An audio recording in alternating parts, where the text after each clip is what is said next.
విధేయతలో దాగి ఉన్న రహస్యం ఏంటో మనం తెలుసుకోవాలి అని అంటే కొన్ని మాటలు మనం జాగ్రత్తగా వినాలి. ఈ రాత్రి జాగ్రత్తగా వినాలి. ఈ రాత్రి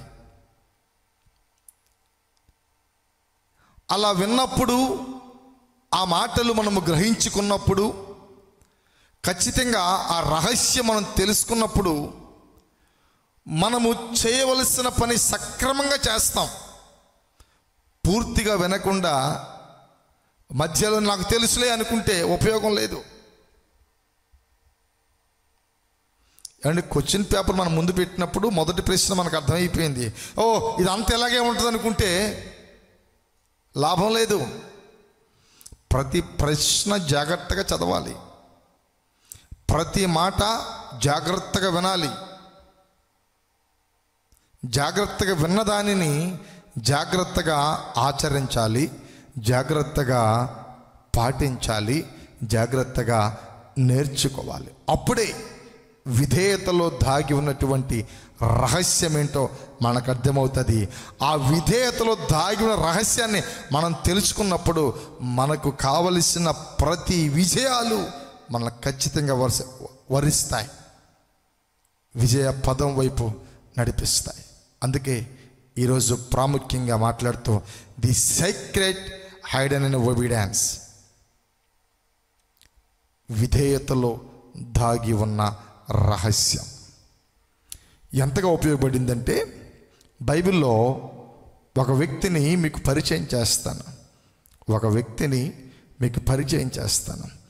ఆ వ్యక్తి పేరు ఏంటంటే నెహెమ్యా. ఆ వ్యక్తి పేరు నెహెమ్యా. నెహెమ్యా అను మాటకు అర్థం యెహోవా ఆదరిస్తాడు. చెప్పండి, నెహెమ్యా మాటకు అర్థం యెహోవా ఆదరిస్తాడు. నెహెమ్యా కంటే ముందు చాలామంది ప్రవక్తలు ఉన్నారు. చాలామంది వారి జీవితాల్లో ప్రభు ద్వారా కలిగినటువంటి కార్యాలు ఎన్నెన్నో చవి చూశారు. అయితే నేను వాళ్ళందరినీ తప్పుపట్టలేదు, కానీ ఎస్పెషల్లీ నెహెమ్యా గురించి ఈరోజు దేవుని వాక్యాన్ని మీకు ప్రకటించాలని ఇష్టపడుతున్నాను. ఎందుకు నెహెమ్యా ప్రత్యేకపరచబడిన వాడు అనంటే, ఒకని మనస్సు మనము గెలవాలి. ఒకడు మనకు సహాయము చేయాలనుకున్నప్పుడు మనం అతని దగ్గరికి వెళ్ళి నాకు ఫలాంది సహాయం కావాలి అని అడగక మునిపే ఆత్మదేవుడు వాళ్ళ ఎదుట ప్రత్యక్షపరచబడి మన వెళుచున్న సంగతిని ఆయన ముందుగానే ఆ వ్యక్తికి చెప్పి మనకి కావలసిన సహాయము నేరుగా అనుగ్రహించటానికి మనుషులను సిద్ధం చేస్తాడు. అంతే కదండి. అందుకే నేను అంటాను, ప్రతి ఉదయం స్తుతిదోపార్చనలు ఇదే ప్రార్థన చేస్తాను నేను. ప్రభువా, నీతో చెప్పుకొని ఈ దినచర్యను ప్రారంభిస్తున్నాను. దేనిని? ఈ దినచర్యను ప్రారంభిస్తున్నాను. నేను చేస్తున్న ప్రయాణాలలో, నేను చేస్తున్న ప్రయత్నాలలో, నేను చేస్తున్న పనులలో, ప్రతి విషయంలో కూడా నీ కృపా సన్నిధిని మాకు తోడుగా ఉంచి నీవు సహాయము చేయవా అని ప్రార్థన చేస్తాం. ఉదాహరణకి యోసేపుతో దేవుడు అన్నాడు కదా, యోసేపు నువ్వెక్కడికి వెళ్ళినా నా సన్నిధి నీకు తోడుగా వస్తుంది. మోషేతో కూడా అదే చెప్పాడు, యాకోబుతో కూడా అదే చెప్పాడు. ఎందుకు ఆయన సన్నిధి తోడుగా వస్తుంది అనంటే, మనము వెళుతున్నటువంటి ప్రతి విషయాల్లో కూడా చక్కటి ఆలోచనలు చెప్పి చక్కటి విధానములో పరిశుద్ధాత్మ దేవుడు మనల్ని నడిపిస్తాడు. అది ఎప్పుడు అని అంటే నెహెమ్యా జీవితంలో జరిగిన కొన్ని సంఘటనలను మీకు జ్ఞాపకం చేస్తాను. ముందుగా నెహెమ్యా గ్రంథము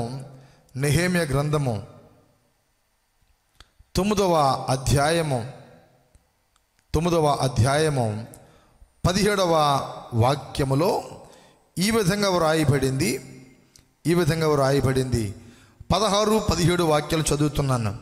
నెహెమ్యా గ్రంథము 9వ అధ్యాయము 16, 17 వాక్యాలు. అయితే వారును మా పితరులను గర్వించి లోబడనొల్లక నీ ఆజ్ఞలకు చెవియొగ్గపోయేరి. వారు విధేయులగుటకు మనస్సు లేని వారై తమ మధ్య నీవు చేసిన అద్భుతములను జ్ఞాపకము చేసుకొనక తన మనస్సును కఠినపరుచుకొని తాముండు వచ్చిన దాస్యపు దేశము తిరిగి వెళ్ళటకు ఒక అధికారిని కోరుకొని నీ మీద తిరుగుబాటు చేసిరి.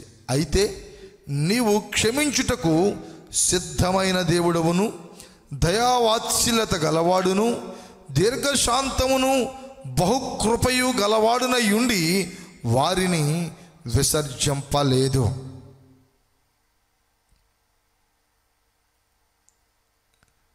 అక్కడ చెప్పిన మాటల్లో బాగా గమనించండి ప్రియులారా. వాళ్ళు అవిధేయులై ఉన్నారు. ఇజ్రాయేలు ప్రజలు అవిధేయులై ఉన్నారు. విధేయత చూపకుండా వాళ్ళు ఈ లోకపు అలవాట్లలో, ఈ లోకపు ఆశలలో తిరుగుచున్నప్పటికీ దేవునికి ఒక ప్రణాళిక ఉంది. ఆ ప్రణాళిక ఏంటంటే, వాళ్ళు పూర్వము దాసత్వములో ఉన్నప్పుడు వాళ్ళను విడిపించిన దేవుడు వాళ్ళతో ప్రామిస్ చేశాడు, వాగ్దానం చేశాడు. చనిపోవలసిన నన్నండి ఇంచుమించుగా 20 సంవత్సరాల క్రిందటే మీ ఎదుట నిలవబడుతున్న ఈ వ్యక్తి మట్టిలో కలిసిపోవలసిన వాడు. 20 సంవత్సరాల క్రిందట నా దేవుడు నాతో చెప్పిన మాటలు, నీవు నా సేవకుడవు, నేను నీకు తండ్రినై ఉంటాను, నీవే అనేక జనములను నా వైపు నడిపించే కాపరివై ఉంటావు అని చెప్పిన మాట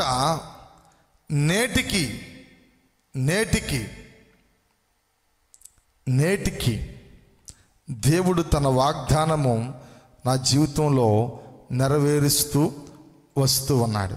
దేవుని సన్నిధిలో చేస్తున్నటువంటి విజ్ఞాపనలకు మనకు జవాబు రావాలి అని అంటే ఖచ్చితంగా దేవుని యందు విధేయత కలిగిన వారమై మనము ఉండాలి. దేవుడిచ్చేటువంటి ఆశీర్వాదము, దేవుడిచ్చేటువంటి దీవెనలు మనకి ఊరకనే వచ్చేయవు, ఊరకనే వస్తాయండి.